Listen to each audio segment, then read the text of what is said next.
Dobar dan, good afternoon. Hi guys and welcome to JoomBoos channel. My name is Marco and I have a really special guest today. She is only a third female president of the European Parliament, and today with me is Roberta Metsola. Have I pronounced it well? Perfect. Thank good, you, Marco. good. Nice to meet you. Nice to meet you nice too. To chat. I hope you will like that you like here in Croatia. What's not to like? Look. It's a good weather. It's Perfect. good for maybe a little chat here, like a little interview. So shall we start? Absolutely. It's good. How do you find Zagreb? Is I it love good? Zagreb. Yeah, is your first time here now? No, I have been here many times, both as a young activist, as a pro-European campaigner. Nice. Also just coming to different events that I would be invited to. But this is my first official visit as President of the European Parliament, and it was a real honor for me that for the first time ever the President of the European Parliament could speak before the Croatian Parliament. So we have a dialogue, but also I met a lot of young people. It's my honor to talk with you. And it's really, I had like a really, how do we say trema? Yeah, nerves. sure. Yeah, you don't have to worry now. Okay. You don't have to worry with me. I'm Did pretty you maybe relaxed. watch the Croatian football team playing against penalties, Spain? penalties, so painful. Yeah. I wanted to meet Modric. How was the atmosphere? You haven't met Modric I have, yet. no, I'm a huge fan. We're all huge fans of Modric. Yeah, I heard that you have a son. Yes, my eldest is called Luka. Luka? Yeah. So he it's considers because of the himself, Modric, probably. Of course, he considers himself to be, like following in his footsteps. Good. So you like to watch football? I love. Games, I have 4 boys. I have no choice. It's obviously. And my husband likes football, and my father. We all love football. Yeah. I mean, I don't do this every week, but this last game, any because free I was time, coming, I was watching. Free time? Do you have it or not much? on planes, when I'm traveling. Only then. Yeah. And I will try sometimes in summer, but it's not. I will ask you something about free time more. Ask but me. shall we talk a little bit about politics? How do you think that young people are interested in politics nowadays? I think we need to do much more. Even me, and I say it from my own experience. Growing up, I would think that all politicians are the same, and that politics is not a force for good. That is a stereotype, and I want to break it. That's why I come to places like Zagreb. I go to every country in the European Union to talk to young people. I did that yesterday. In the music hall with 250 young Croatian people, and I told them, look, I know you will vote, but I need more of your friends to do so. So what do you think we should do? And their message was clear: communicate more, speak a language we understand. That's why we, thank you for this question. Speak a language we understand, and remind us that everything you see around you, whether it is fixing buildings after the terrible earthquake you had here a couple of years ago, whether it is infrastructure projects, whether it is access to Schengen area or the Eurozone. These are all because of the European Union, it's much more easier to travel, and that's something that I loved about European Union. That's maybe like a first thing that I come to my mind when I think about European Union. That's a really great. For me, it's frustrating to hear young people. They always say, one vote, what can change? But probably 1 million people are thinking the same, and that's why we're not changing. And that's what we have. That you have this idea that your vote will not matter, but in fact, it's the opposite. Every vote matters.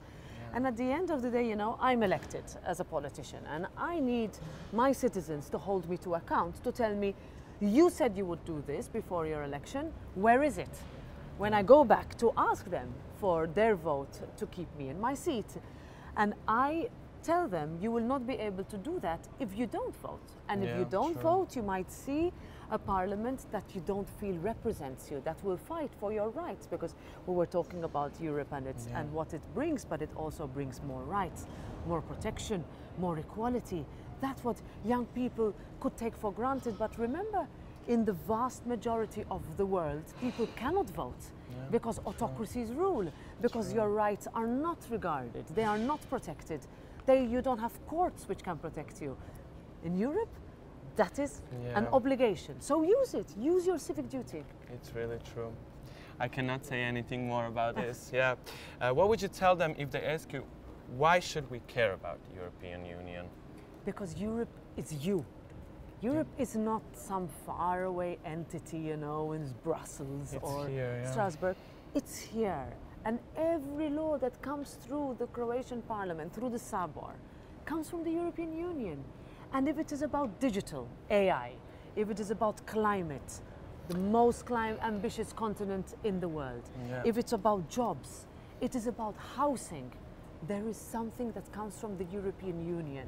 So Europe matters for everything. Never forget that. And I think that the biggest problem is that, you know, the young people are not having a good perception about it. You know, because when I think about politician, I think about Sabor, but European Union is really important, even more important because it has the biggest law. So, you know, I think that we should like a little bit more influence to the young people that European Union is something much more bigger and has more opportunity, and that we need to talk about it much more. I give you an example. I met a young person from Montenegro, a country close to here that wants to join the European Union. These are young people. Imagine telling them that there are Croatian young people who are not voting. But for them, being in the European Union is everything. It's their home, it's their dream. And then you are given a right and you don't use it. We need to remind, and it's only 10 years. So you might, I don't know, you were 12 then? Sorry, I'm revealing your age, Marco.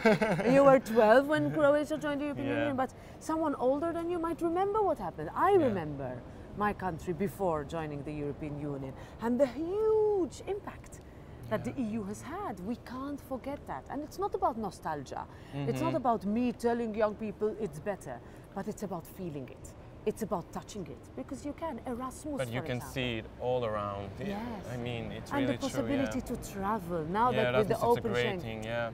11,000 young Croatian citizens have gone on Erasmus. They've studied abroad. They've you know, been out, they've gone to parties, they've gone to language lessons with students. One of my best friends are now currently in Spain because of Erasmus. Oh, and pretty nice country to be in Erasmus. Really nice, and she's like, you know, you can visit me, and I was like, okay, no problem. You know, that's I went a to good France benefit. and I learned French when I did Erasmus. You know? So you know French? I can speak French, I could buy. And Italian and English, so how many languages do you know? Four.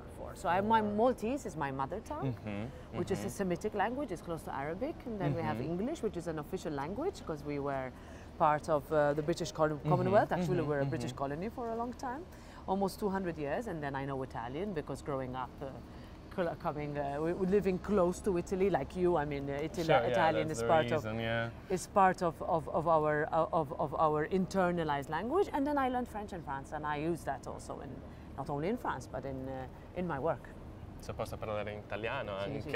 Sì, va bene, va bene. Does the European Parliament listen to the young people, voices and requests? You know, 2 weeks ago, Marco, we had 10,000 young people in the European Parliament, packed in Strasbourg, all of them from different countries asking different questions. What are you doing on climate?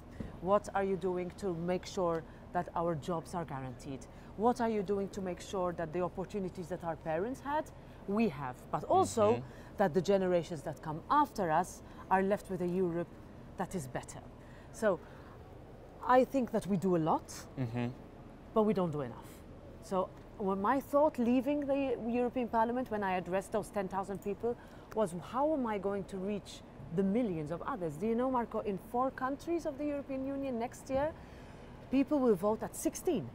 So I need to convince 16-year-olds to choose Europe and to actually go to the polling booth. And perhaps differently to how it used to be. Also, and also that it's not what your parents tell you to vote, but you choose. Find a candidate you believe in. And what I would always tell the youth, run for elections. Don't be afraid to be candidates. Be prepared to sometimes lose. But when you win, it's good, because then you can stand up for the principles that you have fought for.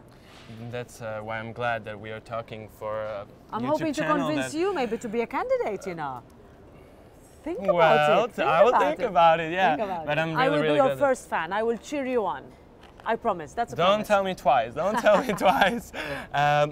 What prompted you to become a politician, and what are the most rewarding aspects of your job? So it was the European Union, really. In my country, there was a big debate as to whether we would enter or not. And it was a very hard-fought debate. Half the country wanted to enter, half the country didn't. It was also a generational issue, but also one that needed a lot of campaigning, a lot of choices. And I was solidly in the camp of Malta, my country joining the EU. And I knew that I could not just do it from the armchair. I could not just do it from my student desk. But I got up and joined an organization and spent 7 years campaigning for Malta to join the European Union. I remember being here, organizing events also during that time, but it shaped me, you know, it introduced me to people who were doing exactly the same thing in other countries. And some of them are actually members of the European Parliament today. Some of them are even prime ministers of their countries today. Those are friends that we had joined together in the early 2000s in order to create that campaign. And then, when I was 24, I was asked to be a candidate for the first European elections. So for 2 years from now, I can do it. 1 year. 1 year. No? It's only 1 year. So you can do it. Yeah. That, you know, and it was a very difficult first election. I ran again. The second election was also very difficult, you know, and then people start to know you. They start to say, okay, this is someone that we can place our trust in. And did you always have that feeling, like that you want to change something, that you had like a big thing to do? I think I learned was early like the on. first time? Yeah, credit to my parents. So, you know, I come from a family that has no politicians, no one. In fact, I mean, we have different teachers or chefs or they cook, you know, something similar. My sisters are scientists, academics. But there was one thing that my father taught me, that always go for what you believe in and never give up. And I don't think he thought it would be politics. I didn't think so either. But that's something that has kept me going, and it still keeps me going in everything I do. And what I have now is a huge responsibility. It's not easy being president of the European Parliament. As you said, I'm the third woman, but the first one from a smaller country. It was only Ireland before that had a president from a smaller country. But it makes a difference because in our Europe there is no old or new countries, and there's no big or small. And I think that's a good message, yeah. Absolutely, and that means that anyone can do this. But you have to have, let's say, you have to learn also to get up when you fall. Yeah, and true. that's the biggest lesson to learn. And it's still difficult. Not only in politics, it's in every single, yeah. Yes, everywhere. In 1 year from now, we will be voting for the new European Parliament, and here in Croatia, voters will go to the polls on June 9th. So what would be your message for them? Why is it important to vote? We were talking about it, but do you have any message? Well, my first message is to vote. Don't let anybody else decide for you. Find a candidate you can get behind and support that candidate.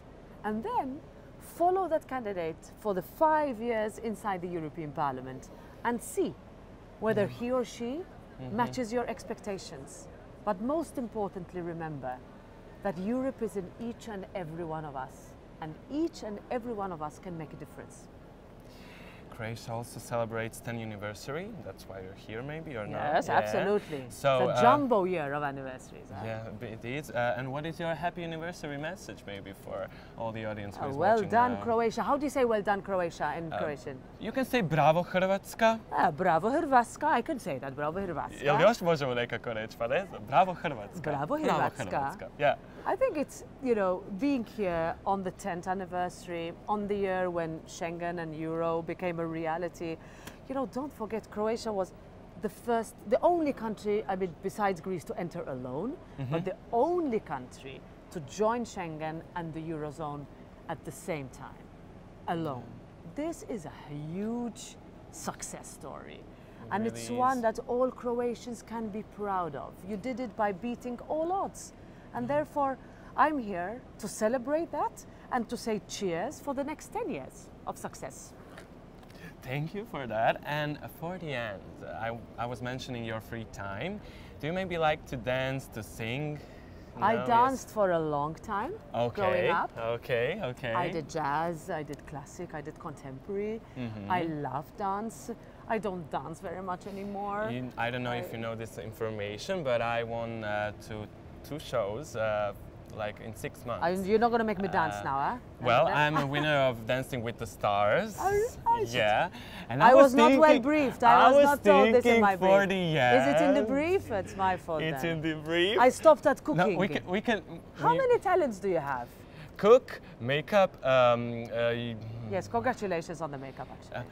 Thank you. And well, singing, dancing. I love to do everything that is, you know, creative. So yeah. Okay. I wanted to ask you. I can't sing. Don't make me sing. No singing, but like maybe a basic step of cha-cha-cha. Okay. What do you think about it? Like the Finnish song. Just like the Finnish Eurovision entry. Yeah. So you have 3 steps. I know. I'm married to a Finn. You know, for me it's. So it's 2, 3, cha, cha, cha. Okay, so. It's 2, 3, cha, cha, cha. I got the wrong foot. So you have to go like. Yeah. So Okay, so. 2, 3, cha, cha, cha. And then everything in 2, 3, cha, cha, cha. That's it? We don't do it again? I thought you were practicing. That's a basic step from cha-cha-cha. 2, 3, cha-cha-cha. I know. Oh, I've lost my mojo. We can do a little turn. Ah. Thank you so much. Thank you so much for everything and for this interview and for this dance. Fantastic. Thank you. So where do you go now? What do you do today? Today, well, first I need to drink a coffee.